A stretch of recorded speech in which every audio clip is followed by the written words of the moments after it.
Rebecca Romney seemed like the perfect rare book expert on Pawn Stars. She was calm, educated, and Rick Harrison trusted her. Things changed in 2014, though.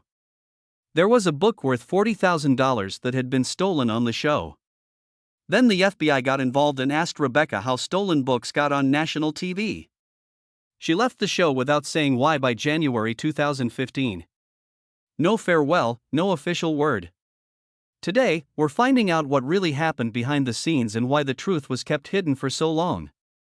Rebecca Romney was born on April 6, 1985, in the hot desert city of Phoenix, Arizona. At that time, there was nothing in her life that suggested she would be interested in rare books or manuscripts for millions of dollars. She even commented once that antique novels were uninteresting things for old men. She wanted to be a philosopher or maybe a translator. She liked languages, ideas, and talking about things that were important. Things that had nothing to do with the auction world she would one day rule. She thought she'd spend her whole life in classes when she went to college at 18. She knew 5.5 languages by the time she was 22. She taught herself English, French, Japanese, Latin, Ancient Greek, and even some Old English by studying for 12 hours a day. For a university exam, she once translated a Greek papyrus from 300 BC. And did great. The professors were surprised, and her skills would eventually help her find frauds that could have cost collectors millions of dollars. From 2003 to 2007, she went to Brigham Young University to study philosophy and classical studies. Rebecca was busy discussing free will in 4-hour courses and figuring out how to read ancient texts in their original versions while her classmates were picking safer majors. She took extra classes, got a perfect GPA, and graduated with honors. Her thesis was on comparing Greek fragments of Plato's Republic from the 2nd century. No one knew it at the time, but this unusual mix of philosophy and old language was getting her ready for something amazing. She made a mistake in 2007, right after she graduated, that transformed her life. Rebecca sent in an application for what she believed was a simple managerial job at Bauman Rare Books in Philadelphia. But when she got to the interview, she discovered she had read the job advertising wrong. It was for a rare book expert, something she didn't know anything about. She was about to leave. Instead, she stayed, said she had no experience, and got the job regardless. They were interested in her linguistic talents, and that was all it took. She was handling books worth more than most homes within a few months. She was plunged into a world where one error could cost a lot of money. She had a Shakespeare folio from 1623, a page from the Gutenberg Bible, and first volumes of Isaac Newton's Principia Mathematica. In just 3 years, by 2010, she was promoted to gallery manager in Las Vegas. She was 26 years old. She became the company's youngest senior director in 2013, when she was 29 years old. She was in charge of catalogs, auctions, and private transactions worth more than $10 million a year in that job. A client of hers paid $300,000 for a book that was printed in 1472. And she wasn't just brilliant at selling, she was also able to find fakes that no one else could. Rick Harrison didn't find Rebecca Romney by putting out a casting call. He had met her before. In 2007, she started working for Bauman Rare Books when they opened a store in Las Vegas. She was in charge of the place by 2010. Rick had been in charge of gold and silver pawns since 1989, and the market for rare books and antiques in Las Vegas wasn't that substantial. They met at local events through friends and a shared love of history. Rick didn't ask producers to find an expert when he required someone who really knew old paper, not only books, but also documents, signatures, and handwriting. He called her on the phone. That call led to her debut appearance on Pawn Stars in 2011, not as a hired TV personality, but as someone who was already trusted off camera. After filming, their bond got stronger.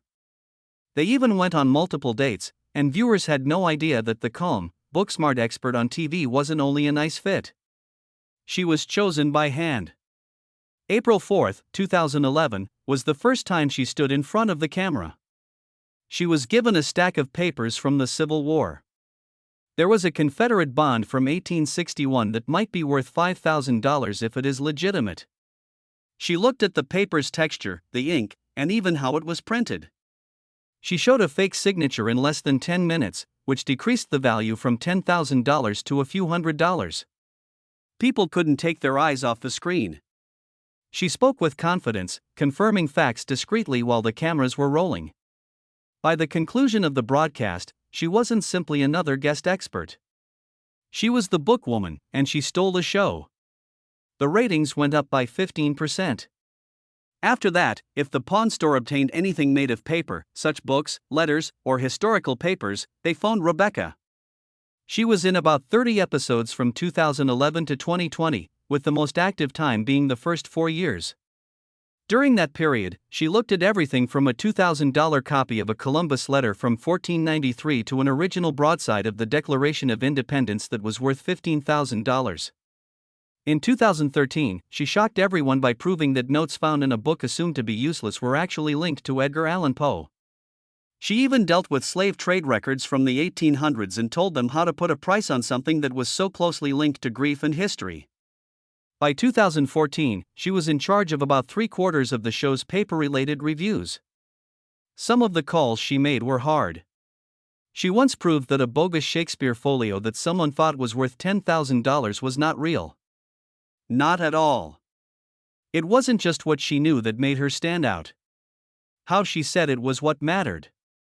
Rebecca never spoke loudly. She never seemed shaken up. She could deliver a bombshell, like saying that a $50,000 book was part of a forgery ring from the 1800s, and still sound like she was casually talking about lunch. That was her thing. While other experts acted excited, she was calm and clear. Chun Li almost lost his job in 2012 because he bought a book without checking anything first. He paid $500 for a signed copy of Charles Lindbergh's autobiography from 1927. Then accidentally called him Mark Lindbergh. Everyone in the store assumed it was a phony. Rick even suggested that if the signature didn't check out, Chun Li would never have to work again. Rebecca Romney stepped in again. She took out a confirmed copy and compared the signatures, showing how Lindbergh's signature style changed as he got more famous. It turned out to be real. She thought it was worth $1,500. 3 times what Chun Li had paid. It was a good profit, and it also kept Chun Li from getting fired. With just one small signature, he converted a near tragedy into one of his few wins. Someone else walked in carrying what looked like bonds from the Revolutionary War and said they were worth a lot of money. But when Rebecca looked more closely, the truth was much weirder. These things didn't change the world.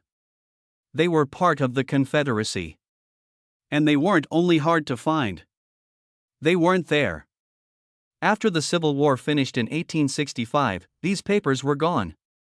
They were connected to stolen Southern goods that were put on the USS Republic, a ship that sank in a hurricane the same year.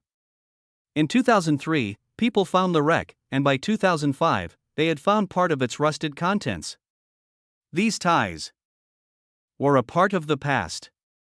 Maybe worth $50,000. But they also have some legal issues. The store could go to court if it sells stolen goods. The police got involved.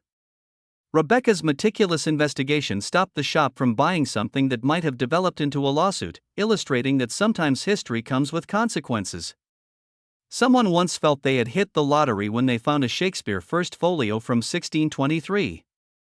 People have paid millions for real copies of that book. One sold for $9.98 million in 2020. The seller's copy appeared great at first, but when Rebecca looked at it more closely, the problems became clear. The paper didn't look old enough, the ink was too clean, and it didn't have the little defects that authentic 400-year-old books always have.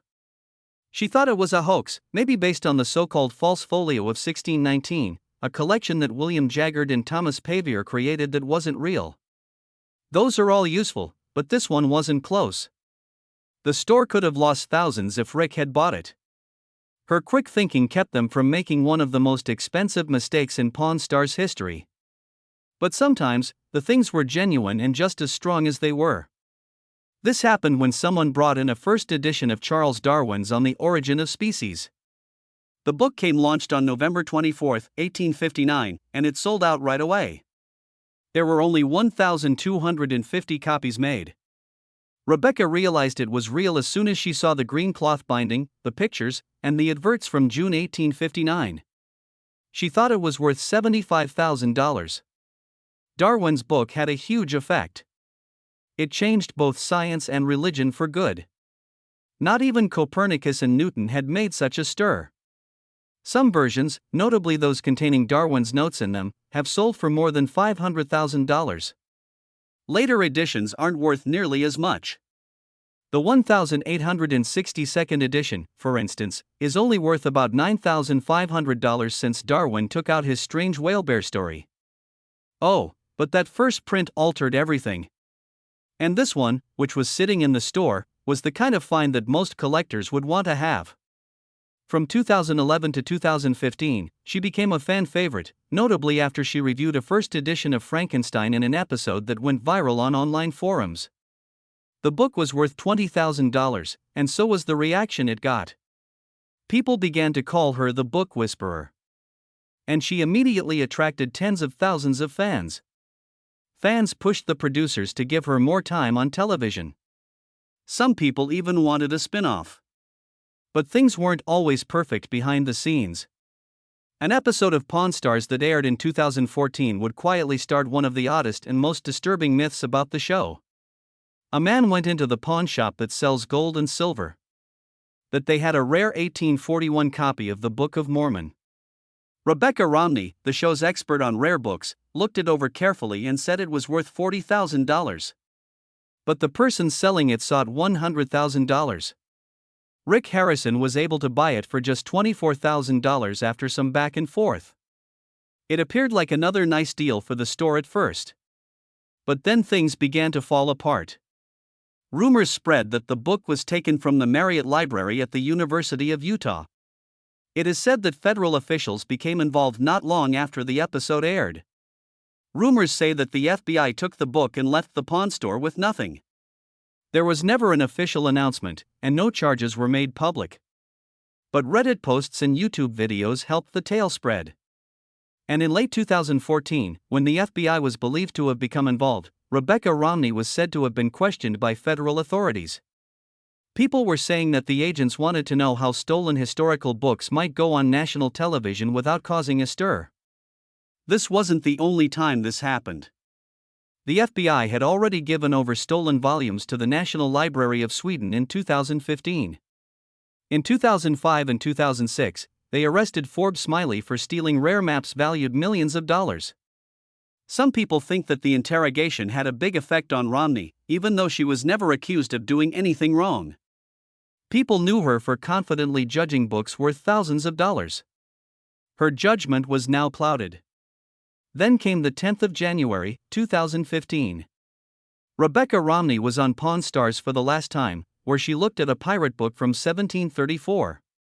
She said it was worth $1,000, but Rick usually talked her down to $400. She was gone in an instant. There was no goodbye after 4 years and 19 episodes of the show. The History Channel didn't say why she wasn't there. Questions flooded the forums. Did they fire her? Was it connected to the scandal? Some people thought she departed because of anything bad that happened to her. Some people said that the show was getting more and more criticism, with claims of phony assessments, staged agreements, and fights behind the scenes. But fans saw something strange. Rebecca Romney never took Pawn Stars off her LinkedIn even when she stopped appearing on the show. She still calls herself their expert on rare books. From 2011 to now. Some people think it's just a way to sell things. Some others assume it could be part of a confidentiality agreement. Either way, it keeps her connected to a show she hasn't been on frequently in years. She moved to Philadelphia in 2016. It was officially for a promotion. She quit her job at the Las Vegas Gallery and became the senior director of Bauman Rare Books, where she was in charge of buying books for the library and making catalogs. She later worked in Brooklyn and then moved to Washington, D.C., where she helped start a new rare book company. Yes, there was a perfectly good reason for her to go, but the timing nevertheless made some raise their heads. Why did the move happen only a few months after the Book of Mormon scandal? Was it truly just a chance to move on in your job, or was something else going on behind closed doors? Fans saw her again for a short time in 2022. She came back to the Pawn Stars' Do America crew in Washington, D.C. for a special episode and looked at another pirate book. The chemistry between her and the squad was still the same. She made fun of Chun-Li. She made fun of Corey. But it simply made her long absence more bewildering. Rebecca Romney married a man in 2016 who also loved literature. J.P. Romney is a writer and historian. J.P. made the story even stranger. Was related to one of the most famous people in American politics. He was related to Mitt Romney, who ran for president in 2012 and got about half of the votes in the country. Rebecca's marriage put her in a loose relationship with a dynasty that included George Romney, the former governor of Michigan, who was in office from 1963 to 1969. But even with all these connections, she's never met Mitt Romney. The link was real, but it wasn't close. More of a moniker than a relationship. She was still famous from Pawn Stars at the moment. She was on the show from 2011 to 2015, and one time she looked at a rare 1507 map that was worth $1 million. But by 2023, the marriage was over. J.P. was now her ex-husband, and admirers started to wonder if politics had ever been a part of her life. Rebecca, on the other hand, said that her career in the world of rare books was totally her own. She and J.P. got married the year after they got married. Wrote a book together that surprised everyone. On March 14, 2017, Printer's Error: Irreverent Stories from Book History came out. It wasn't just a quick read. The book revealed bizarre, long-forgotten events from the history of printing over the course of 368 pages. There are stories about fake copies of Galileo's work, Charles Dickens' fight for copyright in the 1840s, and even the enigma of the Gutenberg Bible, which was printed in 1455 but never named Gutenberg. There are only 48 copies of one Bible left, each valued tens of millions of dollars. The book worked because it combined Rebecca's real-world knowledge with JP's storytelling. It got good reviews. Sales were good, and it provided her something that most reality TV stars don't get, a respected voice outside of the show. Rebecca was still known for her 2013 evaluation of a $100,000 Shakespeare folio on Pawn Stars, and JP had just published his own book, The Monster on the Road Is Me. The project was a creative high point for both of them, but it was also one of their last public works together. Even though people are interested in her marriage and how it will affect politics, Rebecca has made it clear that she won't talk about it. She seldom ever brings up the name Romney. She claimed clearly in an interview in 2023 that she had never met Mitt. The distance, both personal and professional, couldn't more clearer. She has 2 kids, but no one knows their names or ages. And even though she still goes by the Romney name in her work, many have noted how little she talks. She didn't answer questions about fame and relationships during a fan Q&A. The only time people paid attention to her personal life was when Printer's Error came out. And even then, it was all about the effort, not the wedding. In 2020, she edited a collection of science fiction stories called Projections. She made sure that the stories were the main focus, not her. Some people think that the quiet is a means to avoid political baggage, especially since rare books can connect her with collectors from all walks of life. Rebecca Romney didn't just quit reality TV, she had a strategy when she did. After years on Pawn Stars, she started a rare book business called Tight Punch Matrix in Silver Spring, Maryland, in 2019. It wasn't just a charming little antique store in the corner. It was a message. She and her partner, Brian Cassidy, started a business that was unlike anything else in the world of antiques. Their stock wasn't only pricey. It was brave. Shakespeare folios, Gutenberg Bible leaves, and titles that were not only rare but also radical. Within a year, they were selling to high-end clients and moving items valued hundreds of thousands, perhaps millions. In a field mainly dominated by older men, Rebecca stood out because she was smart, outspoken, and not willing to break the norms. But she had already started to rebel before that. She and Heather O'Donnell started the Honey and Wax book collecting prize in 2017. Every year, $1,000 went awarded the women under 30 who had put together the most unique and unusual book collections. They didn't care how much the books cost. They cared about how much they meant. In 2023, a tattoo artist won with hybrid botanical works.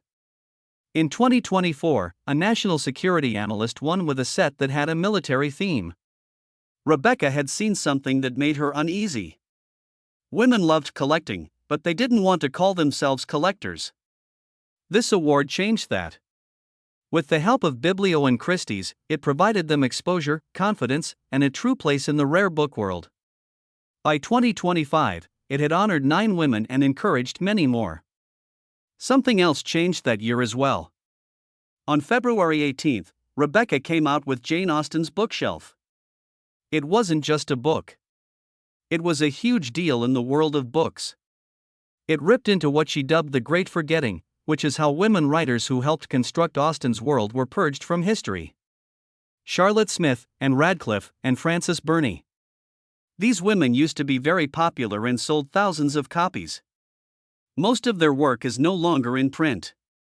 Rebecca dug deep and found out that today, just 15% of novels by women from the 18th century still exist, while 40% of novels by men still exist. She didn't just say what the problem was, she showed it, book after book and number by number. And many listened. The New York Times said it was smart and brave. The Post claimed it was exciting. The Guardian said it was instinctive and electric. It sold more than 20,000 copies in just a few weeks. And what surprised people the most? Rebecca said that she didn't know most of the women she was writing about. Not when she was getting her degree, and not even when she was selling rare books. She had read Richardson and Fielding, but not Charlotte Lennox or Maria Edgeworth, even if Austen had. She was hit hard by that thought. All of her schooling had gently gotten rid of these whispers. And if someone like her hadn't seen it, how many other people had missed it? She began to gather things. She started looking for original editions by the women who made Austen in 2015. Evelina by Frances Burney's, 1728. The Mysteries of Udolpho by Radcliffe, published in 1794. Charlotte Smith's Emmeline, which came out in 1788. Finding these wasn't simple. A lot of them were lost or ignored since they were written by women and were seen as emotional or silly. She flew to auctions, searched through estates, and once fought buyers for a 1759 copy of Charlotte Lennox's Female Quixote. Her collection had grown to more than 50 rare volumes by 2025, each one a new life. She didn't merely accumulate things. She used those books as proof. She kept note of how many were printed, how many survived, and what critics said about them. She discovered that women's books were much less likely to be saved, republished, or taught in schools. Radcliffe's work was not included in the canon, even though it inspired Poe, Shelley, and the whole Gothic tradition. In the 1700s, Frances Burney sold 3,000 copies, but was gone by 1850. Charlotte Smith's poetry had a big impact on Wordsworth's career, although she almost stopped writing. Rebecca exploited these trends to prove that sexism wasn't simply in reviews. It was part of what kept literature alive. The narrative of Rebecca Romney doesn't start in an old library.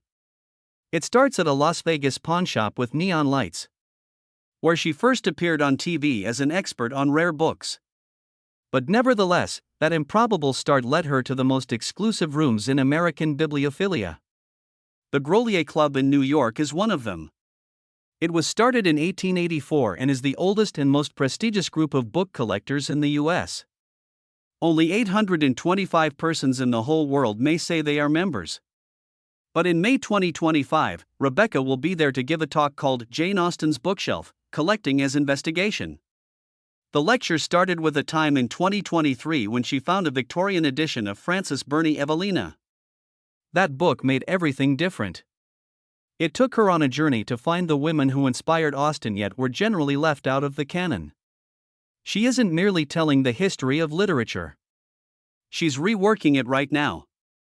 Since 2015, she has also been a key part of the antiquarian book seminars. More than 100 people who want to be rare book traders come to learn from her every year. She tells them things that most people don't know, like that the rare book market isn't always honest. She talks frankly about the Thomas J. Wise forgeries from the 1930s. A scandal that lasted for decades and involved more than 50 bogus first editions that duped experts. She shows that collecting isn't only about having things, it's also about finding them. Her lessons are more than just what things are worth. They show the fingerprints of authors whose work has been lost to time. One of those authors was Bernie. His 1778 book sold 500 copies in its initial edition and helped start the story of Pride and Prejudice. Rebecca's work is what is making people start to see it. She's also changing the way rare books are verified. She helped start Type Punch Matrix in 2019, but it wasn't just another book company. She was employing AI and blockchain to verify provenance by 2023. One test case was a Sylvia Plath manuscript worth $50,000. The software could find out who owned it as far back as 1956. This jump wasn't by chance. It came from the forgeries she wrote about in her 2017 book, Printer's Error, which looked into the history of fraudulent books, such as the fake Gutenberg Bibles from the 1840s. By 2022, she was collaborating with tech companies to make tools that most collectors could only dream of. These featured spectral ink scanners that can find fake documents with 95% accuracy, even items that the human eye would miss. One of these tools found a fake Columbus letter dated 1493 in 2024, and she didn't keep them locked up. She carried them to her classes. In only the last year, more than 200 dealers learned how to use them. Techniques that were only available at the Smithsonian were suddenly available to everyone. She even began making VR simulations that let individuals handle rare books digitally without ever touching the actual thing. It's not simply keeping things the same, it's changing them. But that wasn't the end of her aspirations. She plans to add museum consulting to Type Punch Matrix by 2025. The company started with just $100,000 in 2019 and has now valued more than 1,000 rare artifacts for more than $10 million. One of these was a 16th century manuscript that was on display at the Boston Book Fair in 2023. Another was a record-breaking sale in 2022 when she helped the Lilly Library buy 2,000 romantic novels for $250,000 in just 16 hours. These aren't just business triumphs, they're statements. Her consulting now focuses on getting underrepresented voices into institutional collections. In 2024, she helped put together a show that focused on African writers from the 18th century. Her Silver Spring squad presently has 10 members. If her consultancy model works, it might make $2 million a year just from working with museums.